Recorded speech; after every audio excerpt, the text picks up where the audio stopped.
okay, let's explore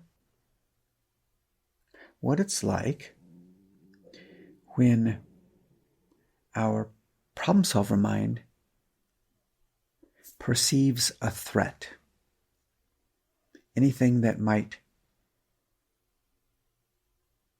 put at risk our survival, whether it's an actual emergency situation that's a true and real threat, or whether it's our problem solver mind just perceiving a possible threat regarding financial situations, health situations, relationship situations.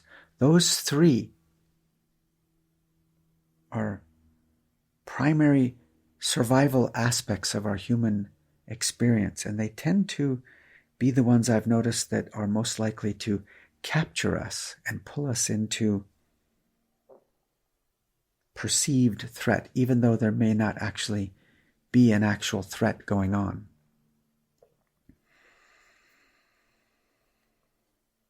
Recently, I was exploring with someone, and we were in a living practice regarding a disturbance that was going on for them. And she was allowing herself to be completely available to this disturbance.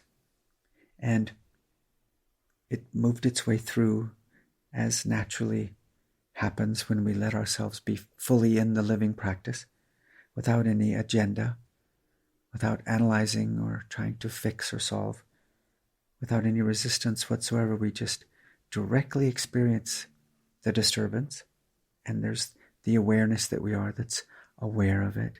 We allow all of that to unfold naturally in the living practice.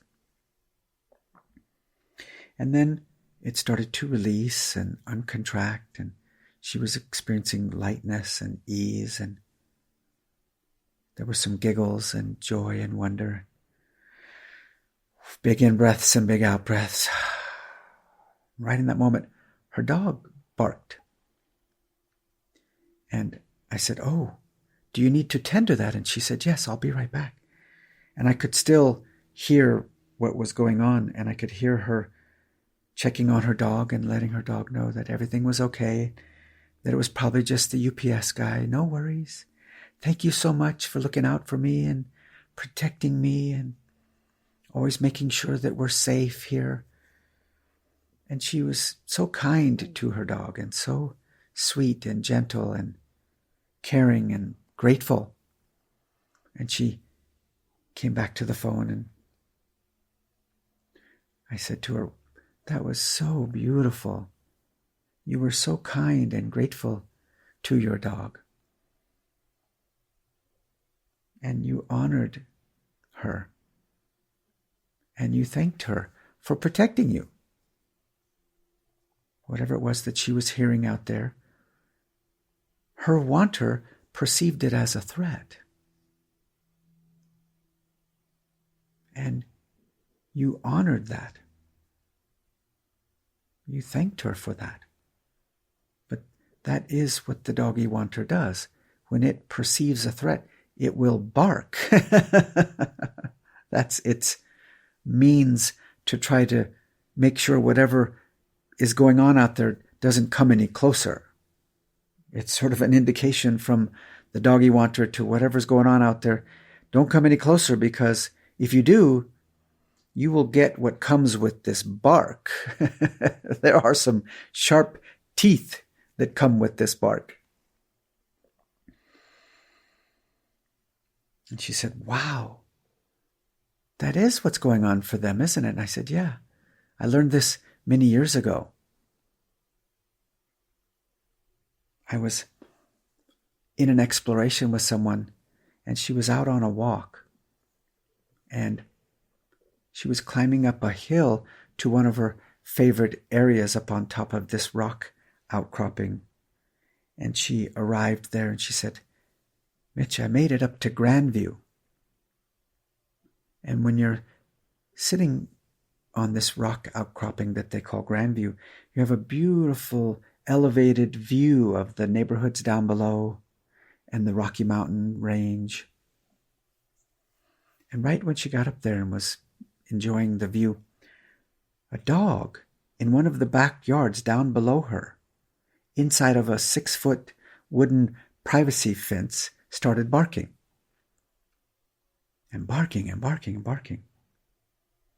She said, wow, that dog is really upset about something. And I asked her, is there anything within the yard? And she said, no, there's nothing in the dog's yard at all. Now remember, the dog can't see out beyond the 6-foot fence.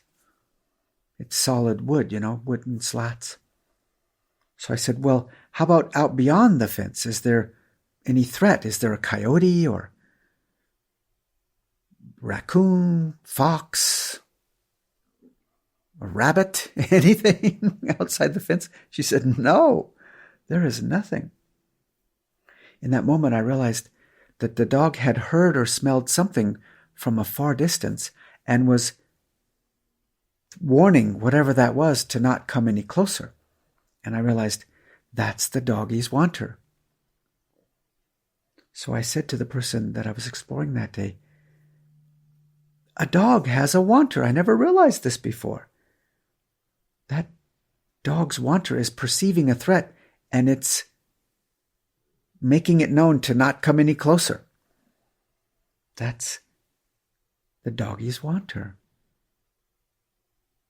And in the experience of our lived human life, there are times where our wanter gets activated and our wanter barks. And over all these years of exploring with so many people for so long, I've noticed those 3 areas are the ones that tend to activate our wanter the most: relationships, financial situations, and health. And if our wanter perceives a threat to any one of those 3, and beyond that, of course, as well, but those are the 3 primary ones that tend to capture us the most, our wanter will bark. And what I've noticed over the years is our wanters will use different strategies. Sometimes our wanter will be very covert, very sneaky, very strategic, passive-aggressive. We will pretend we're not bothered, and we will try to manipulate them and get them to change their behavior without in any way indicating to them that we're actually upset. Even though inside we're silently seething and resenting them. But we can use covert strategies. Our wanter can bark covertly. And sometimes the other end of that continuum would be more overt, more outwardly aggressive barking behaviors that our wanter will use to try to get what we want. We might be very forceful, demanding, giving ultimatums, yelling, screaming, whatever it takes to get what we want, to make sure that we are okay. And so somewhere on that continuum of the real overt wanter barking behaviors and the real covert, strategic, subversive wanter behaviors, our wanters tend to bark at each other.